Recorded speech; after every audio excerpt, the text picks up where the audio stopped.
네, 대규모 실업 사태가 현실화되는 것 아니냐는 우려가 커지고 있습니다. 대우조선해양만 그런 걸까요? 대우조선해양부터 시작되는 걸까요?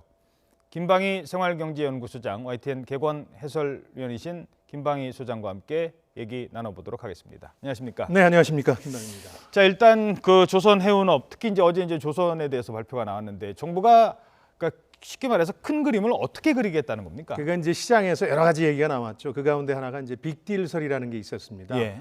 그러니까 조선 가운데서 방산 부분을 떼내서 합친다든지, 예, 이런 거 빅3를요. 그렇습니다. 그리고 빅3 간의 이제 합병이라든가 재편 같은 것들에 대해서 아까 이제 보도도 나왔습니다만 선을 그었습니다. 그것은 이제 불가능하다. 어허. 해운업과는 조금 뉘앙스가 달랐습니다. 해운산업은 이제 두 개 회사가 지금 대표적인 두 개 회사가 문제가 되고 있는데 이 경우는 이제 시기상조다. 그 얘기는 나중에 논의할 수 있다. 합병 문제를. 그런 뜻으로 받아들여집니다. 그러나 조선은 그렇게 안 된다.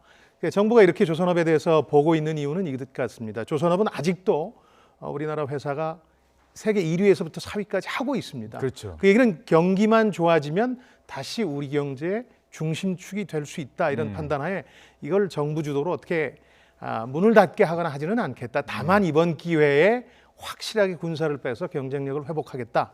이렇게 보시면 될 것 같고 그 작업도 정부가 진두지휘하긴 하지만 예. 채권단이 주도하는 것이다. 이렇게 분명하게 밝히는 것입니다. 예. 이러자 당장 대우조선해양은 3,000명 감축 얘기가 지금 나오고 있거든요. 네. 이거는 어떻게 받아들여야 이게 될까요? 추가 감축 아닌데요. 네. 꼭 대우조선해양뿐만 아니라 해운 산업에서도 이게 지금 문제가 되고 있습니다. 한진해운이 이제 조양호 회장이 경영권을 포기하면서 자구책을 내놨거든요. 예. 그 경우도 산업은행이 중심이 된 채권단에서 일단 퇴짜를 낳고 보완하라고 요구했습니다. 그 보완의 핵심이 어쨌든 공식적으로는 인력 추가 감축이었습니다. 인력을 가능한 많이 이제 줄여라. 그래야 이제 경쟁력을 회복할 수 있다 이렇게 보는 겁니다. 대우조선해양뿐만 아니라 그래서 지금 이미 보도가 됐습니다만 빅3하고 빅2라고 불리는 조선과 해운 양 분야에서 예. 정부나 채권단이 요구하는 인력 감축안을 대부분 수용할 경우 약 3만 명을 웃도는 대량 실직 사태가 벌어지지 않겠나 이렇게 재계는 추정하고 있습니다. 이것 때문에 아마 노동계가 반발하는 것뿐만 아니고 정치권 내에서 상당한 논란이 일 겁니다. 한쪽에서는 기업이 자구책을 위해서 가능한 많이 해고할 수 있도록 편하게 해주자 하는 입장이 있는가 하면 그 해고하기 전에 뭐 사제 출혈이라든가 더 이제 강도 높은 자구책과 함께 다른 방안을 우선시하고 보완책 마련한 다음에 해고를 시키는 방향으로 하자 하는 그런 두 가지 논의가 큰 흐름이 될 것 같습니다. 늘 다툴 것 같습니다. 지금 표가 나오고 있습니다만은 저건 어제 3차 구조조정 협의체 회의에서 확정된 구조조정의 대원칙입니다. 그러니까 산업이나 기업을 얼마나 구조조정이 시급하느냐, 즉 군사를 빼기가 시급하냐에 따라서 세 분류하겠다는 겁니다. 예. 지금 이제 맨 처음 나오는 게 경기 민감 업종이 우리가 얘기하고 있는 해운조선이고요. 예. 상시 구조조정 같은 경우에는 이제 신용 위험도가 취약한 곳에 대해서는 이렇게 상시적으로 채권단이 주도해서 구조조정한다. 그 다음에 이제 석유화학, 철강처럼 당장 문제가 되지는 않습니다만 공급 과잉인, 즉 중국 측이 이제 달려들어서 공급 과잉인 분야는 이제 기업들이 알아서 선제적으로 구조조정하겠다. 이렇게 이제 세 분류해서 구조조정을 진행하겠다는 대원칙이죠. 자, 구조조정에는 크게 뭐 일반적으로 구조조정하면은 일단 직원들 감원 감축부터 생각하는데 직원들 입장에서는요.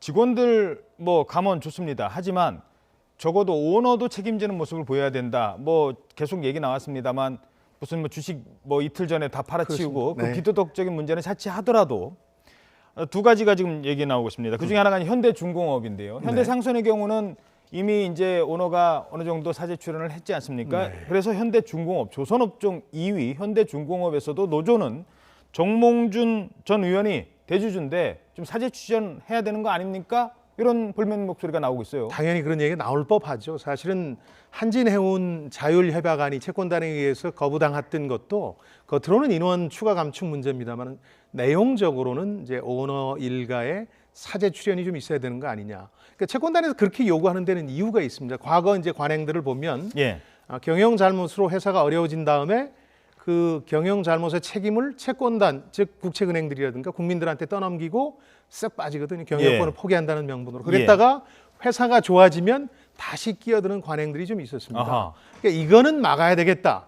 그런 의미에서 법적 근거는 상당히 논란이 있습니다. 사제를 꼭 출연해야 되는 거냐? 회사가 어려워지면 예. 주식회사의 취지에 보자면 이제 꼭 법적 근거가 있다고 볼 수는 없거든요. 구조조정 촉진법에. 주식만큼만 책임지면 된다. 그렇습니다. 예. 그래서 그런 논란은 있습니다만 적어도 과거의 관행이 되풀이돼서는 안 된다.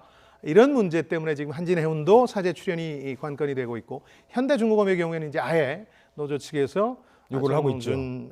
오너에 대해서 사제 출연을 요구하고 있습니다. 어떻게 보면 경영 잘못으로 일자리가 줄어드는 마당이니까 그 전제로 같은 책임을 져야 된다, 고통을 예. 분담한다는 의지를 표명해달라는 요구는 뭐 당연할 수도 있겠습니다. 예, 알겠습니다.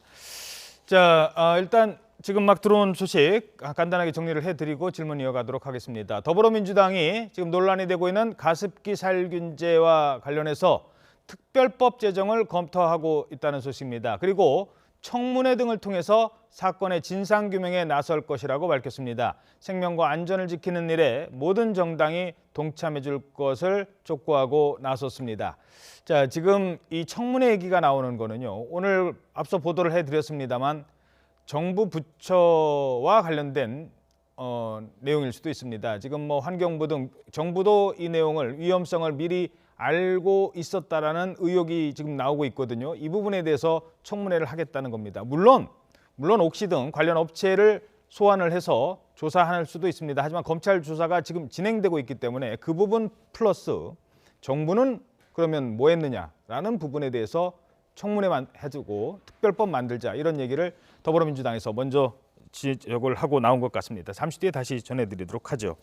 자, 지금 제일 궁금한 건요. 자, 네. 조선업이 우리가 과거에 뭐 반도체, 자동차, 조선 정말 우리를 먹여 살리던 업종이 그것도 1, 2, 3, 4위가 다 있는 조선업이 이런다면 야, 다른 데는 괜찮을까라는 생각이 들고요. 지금 구조조정이 조선업으로 끝날지 아니면 이거 혹시 IMF 오는 거 아니야? 이런 불안한 감이 있거든요. 그렇습니다. 설명을 해 주시죠. 이제 건강 적신호에 직면한 사람들이 이제 군살 빼기를 통해서 건강을 회복하지 않습니까? 예. 우리 경제도 그렇게 보시면 됩니다. 사실은 이제 구조조정이라는 걸 상시적으로 할 수 있다면 얼마나 좋겠습니까? 그러나 경기가 좋을 때는 대개 이제 산업이든 기업이든 좀 방만해지게 마련입니다. 군살이 붙게 마련입니다. 예. 그러다가 이제 어려워졌다는 신호가 와야만 군살을 빼기 시작하는데 그게 지금 벌어지고 있는 일이라고 보시면 됩니다. 이제 외환 위기 당시에 우리가 그야말로 임종용 금융위원장이 어제 밝혔듯이 사직생의 정신으로 우리 이러다 죽는다 하는 기분으로 구조조정을 진행했고 2007년 글로벌 경제가 상당히 좋을 때까지 그 재미를 좀 봤습니다. 예. 근데 2008년 이후에 글로벌 금융위기 이후에 상당히 글로벌 경기가 장기적으로 침체해 오는 와중에도 상당한 산업과 기업들이 경제가 곧 좋아지면 상황이 나아질 거다 하는 안일한 생각에서 한 지난 5년 정도의 구조조정의 적기, 골든타임을 좀 놓쳤다. 아하. 그런 점에서 보면 조선해운뿐만이 아니라 철강, 석유화학, 그다음 건설 지금 문제가 되고 있는 부분들 조선해운처럼 심각하지는 아직 않습니다만 예. 장기적으로는 구조조정이 불가피합니다. 그런 점에서 보면 군살빼기라고 해서 외환위기 이후에 최악의 해고 사태가 벌어질 수도 있다고 봅니다. 다만 앵커께서 말씀해 주신 것처럼 이게 이제 외환위기 형태로 나타나는 건 아닐 테고요. 예. 지금 우리가 무슨 외환부여가 그렇죠. 부족하거나 그런 건 금융 아니니까. 문제는 아니죠. 금융위기의 문제가 아니라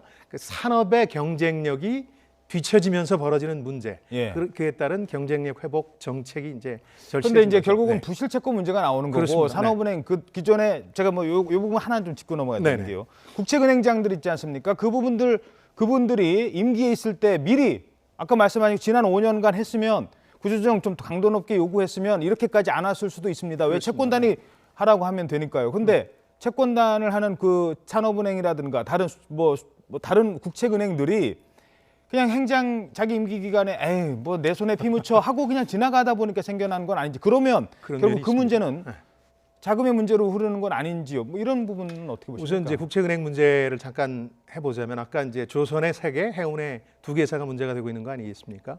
이 5개 회사에 대해서 국책은행이 주도해서 넣어준 빚이 21조 원입니다. 예. 그러니까 상당히 방만해졌죠, 사실은. 그렇죠. 말씀하신 것처럼 조기에 이걸 좀 막았으면 좋을 텐데 이게 이제 우리 사회 국책은행이 그렇게 결단력 있게 구조조정을 주도하지 못하는 면이 있습니다. 아까 선제적 구조조정 얘기도 나오고 상시적 구조조정 얘기도 나옵니다만 예. 그게 잘 안 됩니다. 이제 건강이 나빠졌다는 얘기가 나와야 군사를 빼지 예. 평상시에 그렇게 조깅 열심히 하고 경쟁력 있는 몸매를 갖기가 쉽지 않습니다. 예. 그래서 벌어지는 문제죠. 알겠습니다.